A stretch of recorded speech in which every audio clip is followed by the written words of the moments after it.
Hello guys, welcome back to my YouTube channel. हम accounts का section कर रहे थे यहाँ पे जेके एसएसबी अकाउंट असिस्टेंट के लिए जो सिलेबस में दिया है अकाउंट्स जो उसमें अकाउंट सेक्शन दिया है वो कर रहे थे। तो उसके हमने अभी तक लगभग 9 यानी 9 लेक्चर किए हैं। तो आज हम करने जा रहे हैं बैलेंस शीट। तो इसके बाद बैलेंस शीट के बाद आज हम इसी में ही वो बैंक रिकॉन्सिलेशन स्टेटमेंट जो है उसके भी बारे में पढ़ेंगे।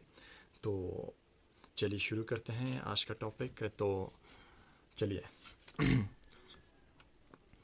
तो बैंक जो बैलेंस शीट है, इससे पहले हमने क्या पढ़ा था? इससे पहले हमने पढ़ा था, एक तो हमने इससे पहले ट्रेडिंग अकाउंट पढ़ा था, ठीक है, और प्रॉफिट एंड लॉस अकाउंट हमने पढ़ा था, ठीक है।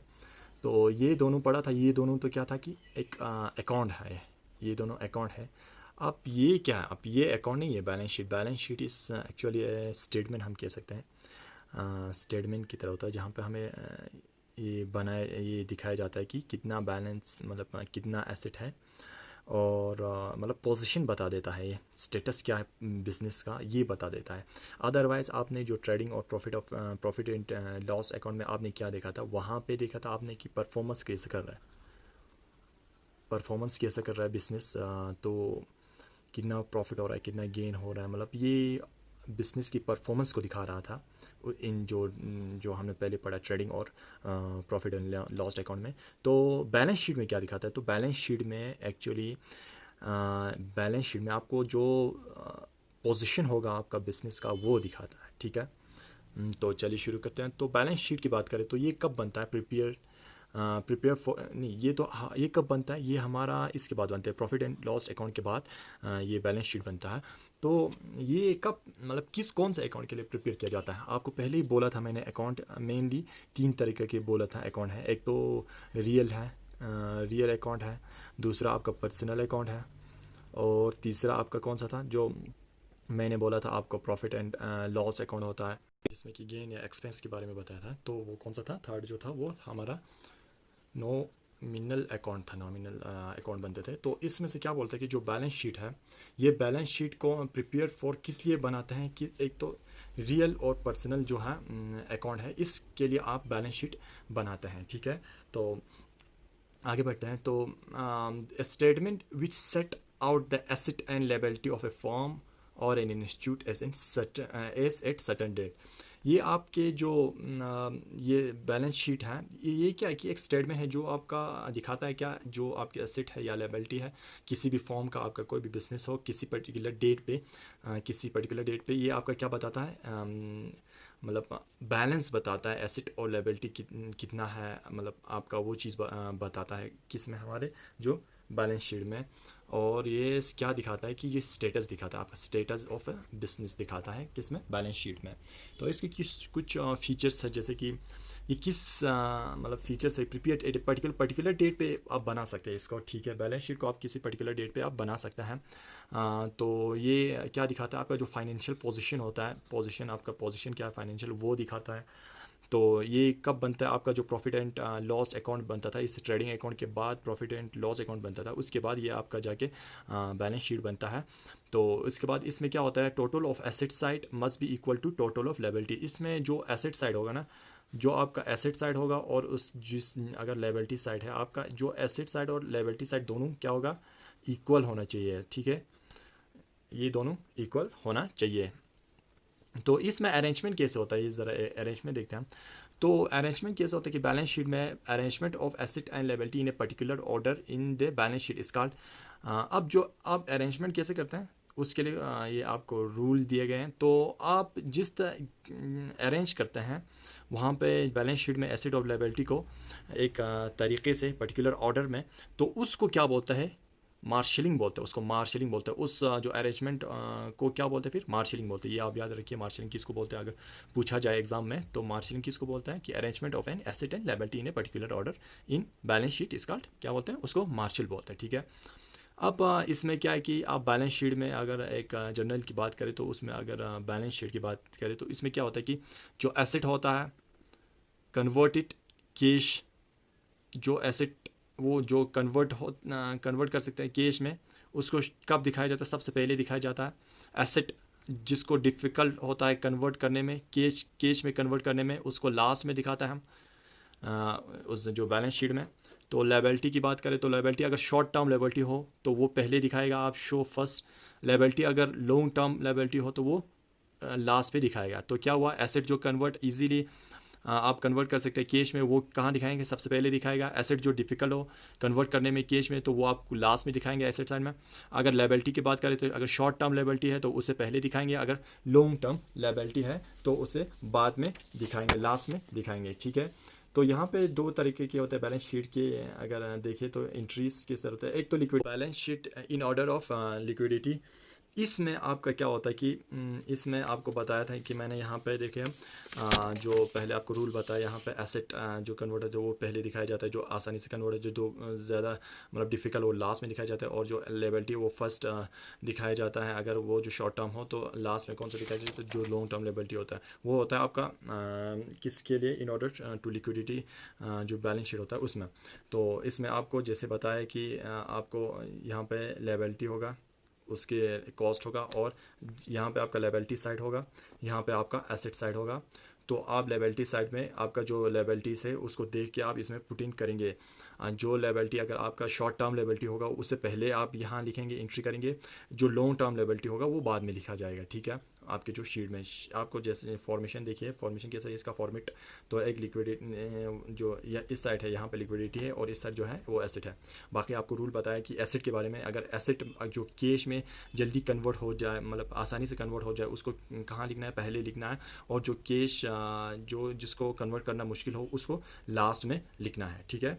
ये था हमारा इन ऑर्डर ऑफ लिक्विडिटी में।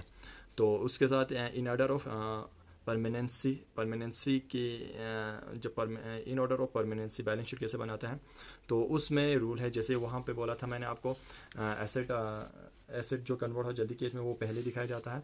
तो यहाँ पे एसेट वो लिक्विडिटी में था, तो यहाँ परमानेंसी की बात करें तो एसेट जो है use permanently in business and not meant to be sold, उसको पहले लिखा जाता है। जो परमानेंटली किस में यूज़ करते हैं, बिजनेस में जो परमानेंटली यूज़ करते हैं वो एसेट, और जो मतलब आप बेचने के लिए नहीं है, जो आपका एसेट बेचने के लिए नहीं, उसको कहाँ लिखते हैं, इस जो परमानेंसी बैलेंस शीट में, इसमें आपको लिखते हैं, पहले लिखते हैं किस चीज़ को, एक तो परमानेंट, जो परमानेंट आपका परमानेंटली यूज़ एसेट जो है, और जो किस बेचने के लिए नहीं है, तो उसको आप पहले लिखेंगे उस एसेट को इसमें, इन केस ऑफ परमानेंसी में।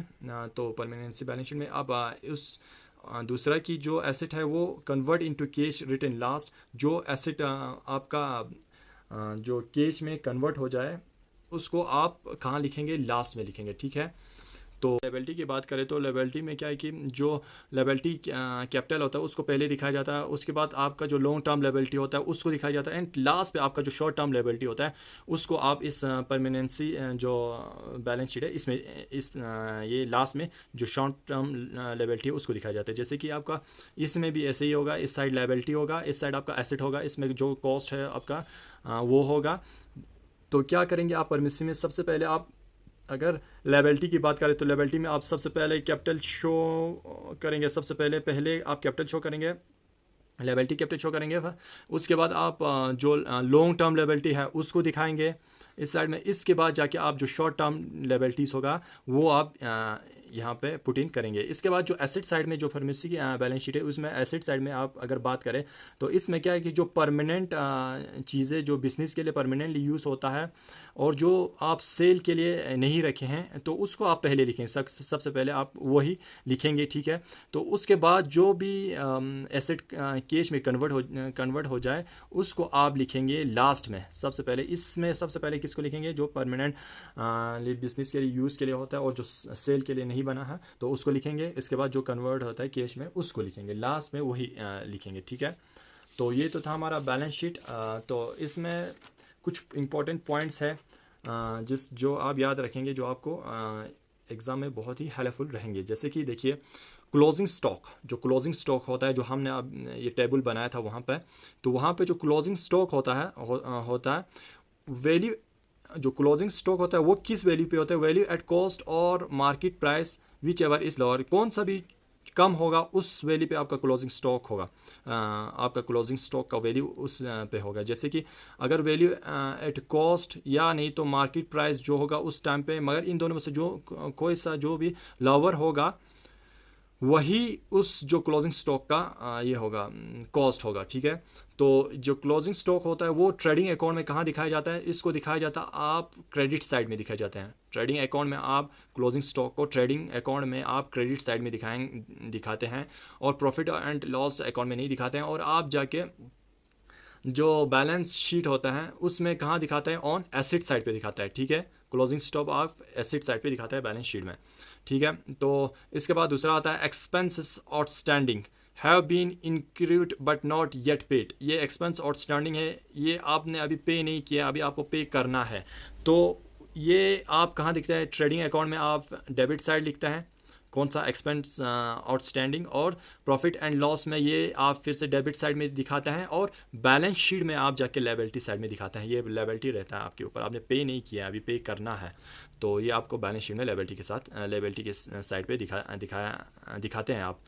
पेड की बात करें तो प्रीपेड और अनएक्सपेरेंट एक्सपेंसेस, तो ये डिटेक्ट करता है कहाँ पे, आपका डेबिट साइड में, किस में, ट्रेडिंग अकाउंट में, ठीक है। और प्रॉफिट एंड लॉस अकाउंट में आपका ये डिटेक्ट करता है ऑन दी डेबिट साइड पे, ठीक है, डेबिट साइड से। फिर इसके बाद आता है जो बैलेंस शीट में होता है उसमें कहाँ दिखा देते हैं आपका, ये एसेट साइड पे दिखाते हैं, कौन सा, आपका जो ये है प्रीपेड एक्सपेंसेस।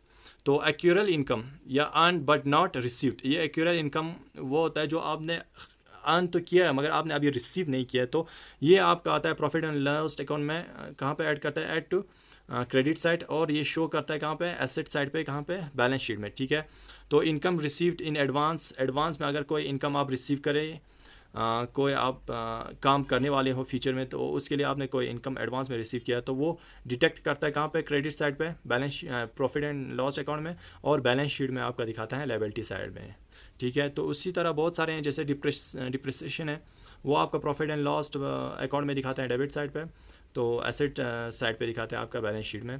बैड डेब्ट होता है वो डेबिट साइड पे, और detected from debtor but shown it as detection, ये इस बैलेंस शीट में इस तरह का दिखाता है बैड डेट। तो उसके बाद आता है provision for bad debts, provision for जो बैड डेट्स होता है वो आपका दिखाते हैं कहाँ पे, balance profit and loss account में आपका डेबिट साइड में दिखाते हैं, सेम एज डिटेक्ट करता है from debtor but showed it as a deduction, ये भी बैलेंस शीट में इस तरह दिखाते हैं, ठीक है। तो इसके बाद है provision for discount on debtor, वो आपका दिखाते हैं डेबिट साइड पे प्रॉफिट एंड लॉस अकाउंट में, और सेम जैसे कि जो बैड डेट या प्रोविजन फॉर बैड डेट था उसी तरह provision for discount on debtor वो भी बैलेंस शीट में जिस तरह बैड डेट दिखाते हैं उस तरह ये भी दिखाते हैं, ठीक है। तो आगे चलते हैं। इसके बाद है आपका जैसे कि इसमें बहुत सारे दिए गए हैं, और manager commission payable on profit, two type, वो बिफोर भी होता है और आफ्टर भी होता है। इस तरह का कमीशन आपको पहले भी दिया जाता है और बाद में भी दिया जाता है, तो वो आपका प्रॉफिट एंड लॉस अकाउंट में आपका डेबिट साइड में होता है, और लायबिलिटी साइड में होता है आपका जो बैलेंस शीट होता है उसमें। अब नॉर्मल जो लॉस होता है वो आपका ट्रेडिंग अकाउंट में डिटेक्ट फ्रॉम परचेज अकाउंट, एक परचेज अकाउंट से डिटेक्ट किया जाता है। तो उसके बाद अब जो आपका प्रॉफिट एंड लॉस अकाउंट है वहाँ पे डेबिट साइड पे दिखाया जाता है, ठीक है। तो ये सेम अब नॉर्मल जो लॉस होता है वो डिटेक्ट फ्रॉम कंसर्न एसेट, जो भी एसेट है उसमें से डिटेक्ट किया जाता है, ये इस तरह यहाँ पे बैलेंस शीट में दिखाया जाता है, ठीक है। तो good taking for personal use, जिसको हम ड्राइंग्स बोलते हैं, तो वो डिटेक्ट फ्रॉम परचेज से आपका डिटेक्ट किया जाता है किस में, ट्रेडिंग अकाउंट में, और आपका जो बैलेंस शीट है उसमें डिटेक्ट फ्रॉम लायबिलिटी से डिटेक्ट किया जाता है, ठीक है।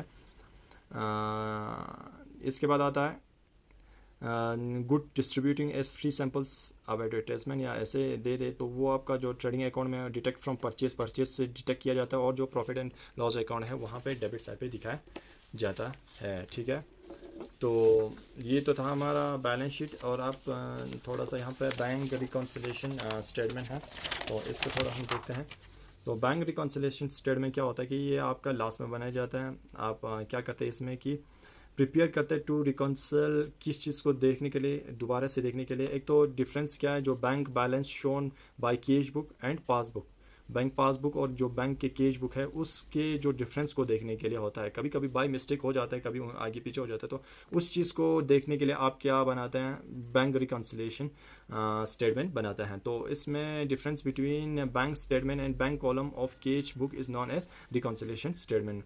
जो डिफरेंस होता है बैंक स्टेटमेंट और bank column of cash book का, कैश बुक के जो बैंक कॉलम और बैंक स्टेटमेंट का जो डिफरेंस होता है उसको हम क्या बोलते हैं, बैंक रिकॉन्सिलेशन स्टेटमेंट बोलता है। इसकी ज़रूरत क्यों पड़ा, क्योंकि इससे हम क्या करते हैं, एरर डिटेक्ट करते हैं। अगर कोई एरर हुआ है बाय मिस्टेक तो उस चीज़ को डिटेक्ट करता है in cash book in connection with bank transaction के साथ कंपेयर करके, वो दोनों का कंपेयर करके हम इसमें से एरर निकाल सकते हैं अगर कोई एरर हो। और ये किस लिए ज़रूर, दूसरा ये किसी भी फ्रॉड से, अगर कोई फ्रॉड कर रहे हैं तो उससे बचाने के लिए भी बहुत हेल्पफुल होता है ये बैंक रिकॉन्सिलेशन स्टेटमेंट, क्योंकि इससे पता चल जाता है। तो तीसरा होता है कि जो ये एक मतलब अब बचाता है, तो ये एक इमोरल क्या करता है, ये एक सॉरी नॉट इमोरल, ये एक इनडायरेक्ट जो मॉरल चेक लगाता है कि अगर आप फ्रॉड नहीं कर पा रहे हैं तो आपके ऊपर एक ये मॉरल चेक लग जाता है उससे इनडायरेक्टली। और uncredited cheque can be detected, जो अनक्रेडिटेड चेक आपके पास रहे होंगे वो आपका इससे पता चल जाता है, किससे, बैंक रिकॉन्सिलेशन स्टेटमेंट से। तो आज के लिए इतना ही, तो मिलते हैं अगली वीडियो में। अगर लेक्चर अच्छा लगा तो लाइक, सब्सक्राइब और शेयर ज़रूर करें। मिलते हैं अगली वीडियो में, तब तक के लिए goodbye and take care.